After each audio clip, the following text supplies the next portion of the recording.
Hey guys, my name is Matt Crouch. I'm a leader and on the worship team at Resurrection Life Fellowship. Just wanted to talk to you a little bit about my testimony and how God's been wrecking me with this ministry called the treasure hunting. Now, sometimes even when I say the word treasure hunting, it's just because of the words, and you'll see this in other videos as well, that I've been very skeptical for a couple different reasons. If God still moves a certain way, is the structure of the ministry biblical? Does it line into how Jesus ministered? Does it line into how the book of Acts ministered, how the early church used to minister? And so the skepticism has always been there. And so instead of doing things like that, instead I would try to start my own ministry or do other things at Resurrection Life, different discipleship programs, being on the worship team. I created an event called Buffalo United where 33 different churches came to come and worship God. And what I was basically doing was kind of seeing what I could do to not build so much up my resume, but see what I could do in the kingdom of God. And I wanted to share a quick verse, and it's in Matthew 23, verse 4. Matthew 23, verses 2 and 3. And this is Jesus speaking. He's speaking to the crowds. He's speaking to the crowds and his disciples. And he says, the scribes and the Pharisees sit on Moses' seat. He's basically saying the Pharisees, they know what they're talking about. They know the book of the law. They know what they're talking about. They know the scripture. Okay, they're teachers. They know what they're talking about. So the scribes and the Pharisees sit on Moses' seat. So practice and observe whatever they tell you. Jesus is saying, practice and observe everything that the Pharisees are telling you, but do not do what they do, for they preach, but they do not practice. And that struck a huge core in my life. Is the American church, is the Northeastern church, is Western New York, is Matthew Crouch, am I a Pharisee? Am I focused so much on the four walls? And it's almost like a fad where we like to talk about we don't like being in the four walls. We need to get out of the four walls of the church. And we say this all the time, but are we applying it? Are we actually doing it? Are we actually going and preaching to all nations? Are we doing this? Are we doing this in our own area, or do we have to wait for some speaker to come to our church and talk about going to the Dominican Republic or Puerto Rico or wherever? Are we doing this in Western New York? Are we actually doing what we're preaching? Are we actually practicing it? And when it comes to evangelism, outward evangelism, outside of my work, which is a comfortable place, outside of my family, which is a comfortable place, and close friends, I wasn't doing it. I wasn't spreading the gospel to my servers at restaurants. I wasn't talking to the people at the mall. I wasn't applying the gospel to my life. I was trying to live righteously, spending time in His Word, praying, seeking Him, and doing all these things, but I wasn't spreading the love of Christ.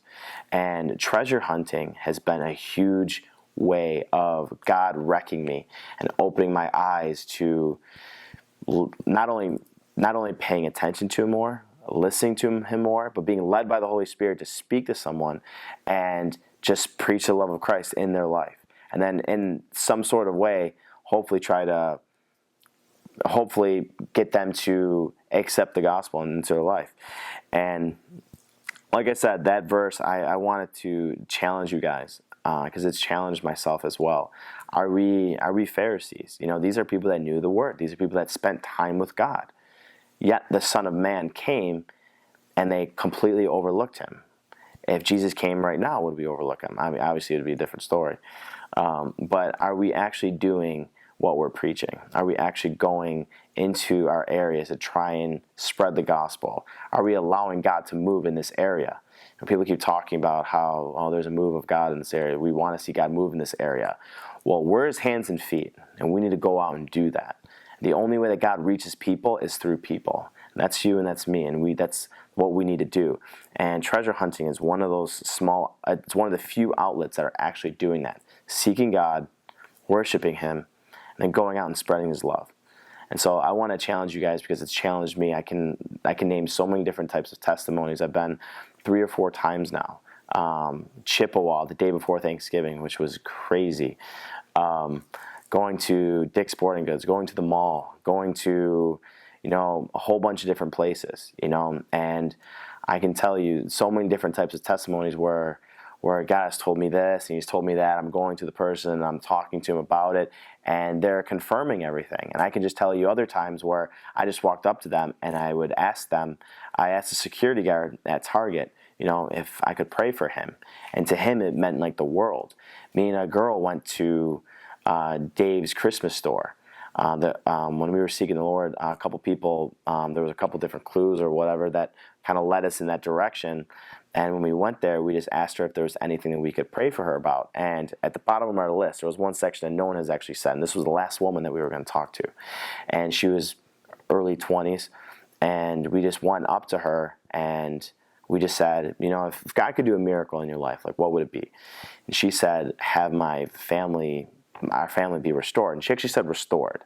Most people don't really say that, so I'm thinking restoration. I'm thinking, okay, God, like what are you working with this?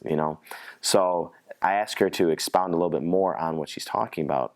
And to make a really long story short, again, she was an employee there and she was just vacuuming. She took 10, 15 minutes out of her day just to talk to me and Jennifer. And we were just talking about the Lord, and she was talking about how her family split. Her mom left their family. It's been a really difficult time for her. And that was exactly what that last thing on the list was. And it was just so cool to see God completely move in that situation. We just showed her the list. We were like, here you go. Like, this is what we believe that God was showing us. And we gave her an invitation to accept the Lord, and she didn't come out and rip off her garments and say, Jesus, I need you, but we could tell that God was doing a move. There were seeds that were planted, and we're currently now trying to plug her into a church so she can get discipled, and that's how the church grows, and that's what we need to be doing as believers. And I've been saved for about 10 years, and I just started doing this a month ago. Do I think that if Jesus would have came back, or when I see Jesus, if I didn't start doing this, I honestly do believe that Jesus would be calling me a Pharisee. I honestly do. And because I have not been applying his gospel, I have not been actually spreading his word. I've been trying to live right. I've been seeking him, praying him, worshiping him, and he's changed my life. I know I'm a new creation. But am I taking that gospel? Am I taking that light? Am I allowing Christ to make me that light to all the nations wherever I go? And that's my challenge to you.